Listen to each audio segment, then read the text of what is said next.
قیامت کے دن یوں فرمائے گا اللہ وَامْتَازُوا الْيَوْمَ أَيُّهَا الْمُجْرِمُونَ، اے فرشتوں آج مجرموں کو الگ کر دو، ان کی پہچان الگ بنا دو۔ أَلَمْ أَعْهَدْ إِلَيْكُمْ يَا بَنِي آدَمَ أَلَّا تَعْبُدُوا الشَّيْطَانَ، اے آدم کی اولاد کیا میں نے تم سے عہد نہیں لیا تھا کہ تم شیطان کی عبادت نہیں کرو گے؟ وَأَنِ اعْبُدُونِي، اور میری عبادت کرو گے۔ هَذَا صِرَاطٌ مُسْتَقِيم، یہ سیدھا راستہ ہے۔ وَلَقَدْ أَضَلَّ مِنْكُمْ جِبِلًّا كَثِيرًا، اس نے تم کو گمراہ کر دیا غلط عادتیں ڈال کر کے۔ أَفَلَمْ تَكُونُوا تَعْقِلُونَ، کیا تمہیں عقل نہیں ہے؟ یہ قیامت کے دن شیطان کے پجاریوں سے کہا جائے گا۔ اور پھر رب تعالیٰ فرماتا ہے هَذِهِ جَهَنَّمُ الَّتِي كُنْتُمْ تُوعَدُونَ اصْلَوْهَا، یہ وہی دوزخ ہے جس کا تم سے وعدہ کیا گیا تھا، ڈالو ان کو اس میں۔ امام احمد بن حنبل کے متعلق ہے کہ وہ نزع کے حالت میں جا کر قریب الموت تھے، اس کے بعد پھر وہ صحیح بھی ہو گئے، پھر آ گئے، کیونکہ انہیں کچھ بتانا تھا۔ کہا کہ میری روح نکلنے کے قریب تھی، نزع کا وقت تھا، شدت کا درد تھا، ایسا درد کہ مکھی بیٹھے تو لگتا پہاڑ بیٹھا ہوا ہے، ایسی تکلیف۔ فرماتے ہیں اسی اثنا میرے پاس ابلیس آیا اور پانی لے کر کے آیا، مجھے ایک بوند پانی بھی ایک ندی کے برابر لگتا، اور وہ کہتا احمد بن حنبل میری طرف دیکھو، میں میٹھا پانی لایا ہوں۔ زندگی بھر تم جس کی عبادت کرتے تھے اس نے تو تم کو تکلیف میں چھوڑ دیا، لیکن میں تمہیں تکلیف میں نہیں چھوڑوں گا، تم نے مجھے پہچانا ہی نہیں، میں اصل بندوں کی دیکھ بھال کرتا ہوں۔ عزیزان اکرامی، یہاں پر میں رک کر کے ایک بات کہوں گا۔ ابھی ایک دنیا میں فرقہ جنم لیا ہے، بلکہ یہ کافی سالوں سے ہے، عباد الشیطان ان کو کہا جاتا ہے۔ یہ ڈیول ورشپرز، شیطان کے بندے، شیطان کی پوجا کرنے والے، اور ابلیس کو وہ رب العالمین کہتے ہیں۔ وہ کہتے ہیں اصل جو چیز ہے وہ ابلیس ہی ہے، تم لوگ سب جو ہے جس کو خدا کہہ رہے وہ خدا ہے نہیں، شیطان جو ہے وہ اصل خدا ہے۔ الومناتی کا پورا نظام اسی پر جمع ہوا ہے، اگرچہ اس کو سیکریٹ اور خفیہ کہتے ہیں، کوئی چیز سیکریٹ اور خفیہ نہیں، اوپنلی بہت ساری چیزیں ان کی ہوتی ہیں، لیکن وہ ہر ایک کے دماغ میں یہ ڈالنا چاہتے ہیں کہ اصل خدا یہ ابلیس ہے، شیطان ہے، تم نے نام اس کا شیطان رکھا ہے، اصل میں وہ رب العالمین ہے، نعوذ باللہ۔ اگر ان لوگوں سے پوچھیں جو الومناتی کا عقیدہ رکھتے ہیں یا ان کی ہاں میں ہاں بھرتے ہیں، یا پھر ان کے آگے پیچھے بھاگتے ہیں دولت کو دیکھ کر کے، وہ کہتے ہیں ہم کو دنیا میں جو چاہیے وہ سب ہمیں ابلیس دے دیتا ہے، تو خدا تو یہی ہے، وہ ہمارے ساتھ ساتھ ہے، ہر گھڑی ہے۔ دیکھو تمہاری حدیثوں میں لکھا ہوا ہے کہ تمہارے خون کے ساتھ دوڑتا ہے شیطان، تو خدا تو وہی ہے جو اپنے ہر بندے کے ساتھ ہوتا ہے۔ بڑے عجیب و غریب دلائل ان کے پاس ہے شیطان کے متعلق۔ اللہ تبارک و تعالی حفاظت فرمائے۔ میں آتا ہوں، ہم نے سورہ یاسین میں بھی آج تلاوت کیا ہے کہ اللہ تعالیٰ نے قیامت کے دن یوں فرمائے گا اللہ وَامْتَازُوا الْيَوْمَ أَيُّهَا الْمُجْرِمُونَ، اے فرشتوں آج مجرموں کو الگ کر دو، ان کی پہچان الگ بنا دو۔ أَلَمْ أَعْهَدْ إِلَيْكُمْ يَا بَنِي آدَمَ أَلَّا تَعْبُدُوا الشَّيْطَانَ، اے آدم کی اولاد کیا میں نے تم سے عہد نہیں لیا تھا کہ تم شیطان کی عبادت نہیں کرو گے؟ وَأَنِ اعْبُدُونِي، اور میری عبادت کرو گے۔ هَذَا صِرَاطٌ مُسْتَقِيم، یہ سیدھا راستہ ہے۔ وَلَقَدْ أَضَلَّ مِنْكُمْ جِبِلًّا كَثِيرًا، اس نے تم کو گمراہ کر دیا غلط عادتیں ڈال کر کے۔ أَفَلَمْ تَكُونُوا تَعْقِلُونَ، کیا تمہیں عقل نہیں ہے؟ یہ قیامت کے دن شیطان کے پجاریوں سے کہا جائے گا۔ اور پھر رب تعالیٰ فرماتا ہے هَذِهِ جَهَنَّمُ الَّتِي كُنْتُمْ تُوعَدُونَ اصْلَوْهَا، یہ وہی دوزخ ہے جس کا تم سے وعدہ کیا گیا تھا، ڈالو ان کو اس میں۔ پھر اللہ تعالیٰ فرماتا ہے الْيَوْمَ نَخْتِمُ عَلَىٰ أَفْوَاهِهِمْ، آج ہم تمہارے منہ پر مہر لگا دیں گے، مہر لگا دی جائے گی۔ تُكَلِّمُنَا أَيْدِيهِمْ وَتَشْهَدُ أَرْجُلُهُمْ بِمَا كَانُوا يَكْسِبُونَ، تمہارے ہاتھ ہم سے بات کریں گے، تمہارے پیر گواہی دیں گے تم کیا کیا کرتے تھے۔ قیامت کا منظر ہے سورہ یاسین میں۔ میں جو بات عرض کر رہا تھا وہ ادھوری نہ رہ جائے، امام احمد بن حنبل کی موت کا وقت تھا، وہ کہتے ہیں شیطان آ گیا، ابلیس کہنے لگا میری طرف دیکھو، میں تمہارا اصل رب ہوں، میں تمہیں تکلیف میں نہیں چھوڑ سکتا، فلاں فلاں فلاں۔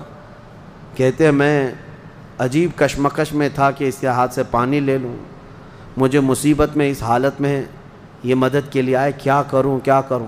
گمراہی نزع کے وقت بڑے بڑے لوگوں کا ایمان چلا جاتا ہے۔ امام احمد بن حنبل کہتے ہیں بچنا تو چاہ رہا تھا لیکن میری طاقت نہیں تھی کہ اس کو بھگاؤں کسی طرح۔ اچانک ایک خوبصورت نوجوان آیا سفید لباس میں، آتے ہی اس نے گھونسے مارنا شروع کیا ابلیس کو، اور ابلیس اتنی تیز بھاگا کہ پیٹ پھیر کر بھاگتا چلا گیا۔ امام احمد بن حنبل کہتے ہیں میں اس نوجوان سے پوچھا کہ تو مجھے ابلیس سے بچا دیا اس وقت نزع کے وقت میں، تو کون ہے؟ اس نوجوان نے کہا میں سورہ یاسین ہوں جس کی تم روزانہ تلاوت کرتے ہو، تم روزانہ جو مجھ کو تلاوت کرتے ہو میں وہ سورہ یاسین ہوں۔ نزع کے وقت سورہ یاسین ایمان کی حفاظت کرے گا، یہاں تک کہ قیامت کے دن اپنے پڑھنے والے کی یہ سفارش کرے گا اللہ کی بارگاہ میں کہ اللہ یہ مجھے تلاوت کرتا تھا، اس کی بخشش فرما دے۔ اور ایک حدیث یہ بھی ہے جس نے صبح کے وقت دن کے شروع کے وقت میں سورہ یاسین پڑھ لیا، حضور صلی اللہ علیہ وسلم فرماتے ہیں اللہ تعالیٰ اس کو دنیاوی بلاؤں سے آفتوں سے محفوظ فرما دے، وہ دن اس کا محفوظ ہو گیا۔ عادت یہ ڈالو فجر کے بعد سورہ یاسین شریف کی تلاوت ہو جائے۔ سورہ یاسین میں بہت اہم پیغامات ہیں، اللہ کریم نے نظام کائنات اس میں بیان کیا ہے، انبیاء کرام کے معاملات بیان کیے۔ صبر کا لفظ جو ہے حضرت ایوب علیہ السلام کے ساتھ ایسا جڑا ہوا ہے کہ سب سے زیادہ صبر کرنے والوں میں ان کا نام آتا ہے، لیکن میرے مصطفیٰ کریم صلی اللہ علیہ وسلم سے زیادہ نہیں، یعنی ہر از اخلاق میں میرے آقا صلی اللہ تعالیٰ علیہ وسلم کی برتری ثابت ہے۔ حضرت ایوب علیہ السلام کی آزمائش ہوئی تھی، ان کی بیویاں بھی بہت تھیں، بچے بھی بہت تھے، مال بھی بہت تھا، وہ ہمیشہ عبادت میں رہتے تھے۔ اللہ تعالیٰ نے ایک بار آندھیوں کے ذریعے سے ان کے باغیچے ختم فرما دیے، ان کے جانور ختم ہو گئے، ان کی بیویاں ایک کے بعد دیگر مر گئیں، انتقال کیں، اور ان کی اولاد بھی دھیرے دھیرے سب انتقال کر گئے، اور اس کے بعد وہ خود بیمار ہوئے، اتنے بیمار کہ ان کے جسم کے گوشت کے حصے کٹ کے گرتے تھے، بستر پر سو جائیں تو چمڑی بستر پر لگ جاتی تھی۔ اور اس کے بعد ایک بیوی ان کی بی بی رحمت، حضرت جمیلہ بھی ان کو کہا کہ بی بی رحمت، ان کے علاوہ کوئی ساتھ میں نہ تھا۔ وہ وقت بھی آیا جب ان کی زبان بھی کٹ گئی تھی جس سے وہ ذکر کرتے تھے، زبان کٹ گئی حضرت ایوب علیہ السلام کی۔ تب انہوں نے ایک عرض کیا تھا اللہ کی بارگاہ میں ربی انی مسنی الضر وانت ارحم الراحمین، یہ ایوب علیہ السلام کی دعا ہے، اے اللہ مجھے تکلیف پہنچی ہے لیکن تو ارحم الراحمین ہے۔ اللہ فرماتا ہے اس کے بعد ہوا کیا سنو، ایک اور چیز ہوئی تھی، حضرت بی بی رحمت بازار گئی تھیں، علاج ڈھونڈتے ہی رہتی تھی روزانہ، وہ بڑی وفادار خاتون تھی، وفا شعار اپنے شوہر کی۔ بازار میں ایک حکیم صاحب دوا بیچ رہے تھے، میرے پاس ہر بیماری کی دوا ہے، یہ چلی گئیں، کہا کہ میرے شوہر ایسے ایسے بیمار ہیں، ان کی تکلیف فلاں فلاں ہے۔ وہ حکیم صاحب نے کہا میں تو چٹکی میں حل کر دوں گا، آسانی سے تمہارے شوہر صحیح ہو جائیں گے۔ کہا کیا کرنا ہوگا؟ کہا صحیح ہو جانے کے بعد مجھے ایک سجدہ کرنا ہوگا، اور کچھ بھی نہیں۔ وہ ابلیس لعین تھا۔ خواتین، عورتیں یہ بڑی بھاؤک ہوتی ہیں، جذباتی ہوتی ہیں، ان کو اپنی فیملی سے لگاؤ ایسا ہوتا ہے، اسی لیے آج باباؤں کے چکر بھی سب سے زیادہ عورتیں ہی لگاتی ہیں۔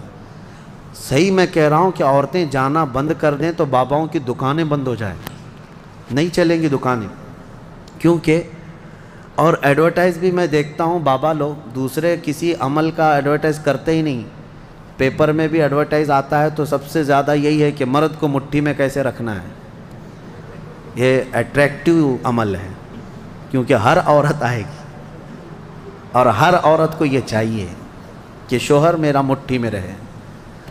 اور پھر دوسرا عمل یہ بھی ہے کہ کیسے شوہر اپنی بیوی سے دور ہو جائے، یہ شوہر کی اماں ساس کا عمل ہے، اس کو بھی یہی چاہیے۔